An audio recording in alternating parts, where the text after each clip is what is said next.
Little Red Riding Hood, retold by Lucy Pack, illustrated by Kajaya Jacobs.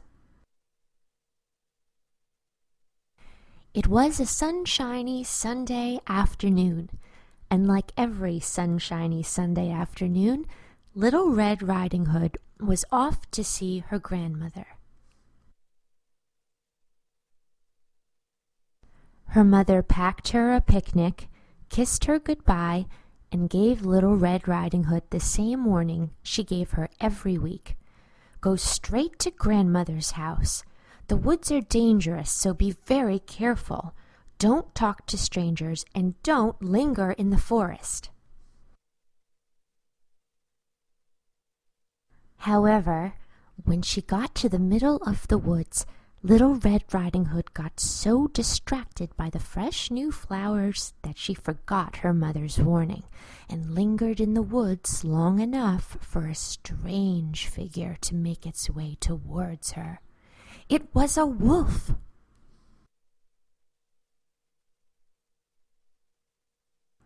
"Are you lost, little girl?" the wolf asked. "No, no. I'm bringing this picnic to my grandmother's house on the other side of the forest," Little Red Riding Hood answered, "and I'm actually quite late, so I really must be going." Little Red Riding Hood skipped towards her grandmother's house, but the wolf knew a shortcut.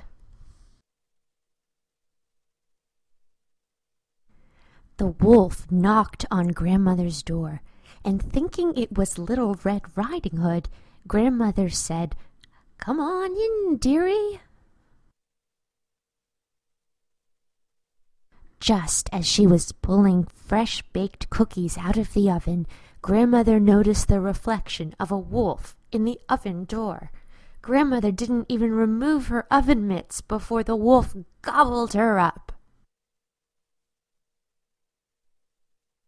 The wolf heard a soft knock on the door as he slipped into one of grandmother's nightgowns.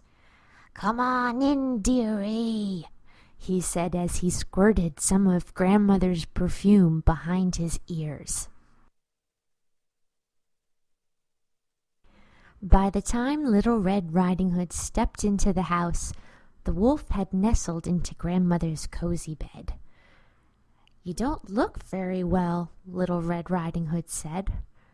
"I just have a touch of a cold, dearie," the wolf replied. Little Red Riding Hood tiptoed towards the bed. "But grandmother, what big ears you have!" she exclaimed. "The better to hear you with, dearie," the wolf replied. "And what big eyes you have!"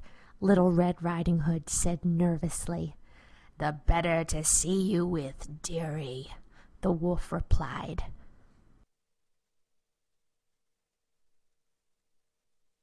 "And what big teeth you have!"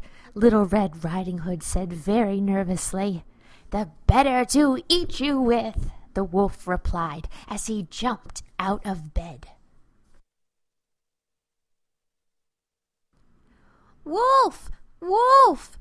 cried Little Red Riding Hood as loud as she could while running as fast as she could. Luckily, grandmother's neighbor was outside planting in his garden, and he heard Little Red Riding Hood's cries.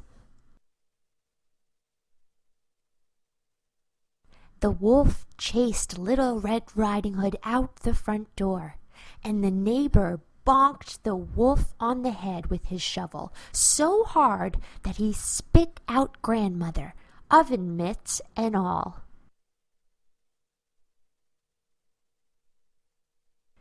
Grandmother was quite shook up, but after a long hug from Little Red Riding Hood, she felt much better. Little Red Riding Hood, grandmother, and the neighbor gobbled up the batch of cookies as Little Red Riding Hood promised to never linger or talk to strangers again, and to always listen to her mother's warnings. The end.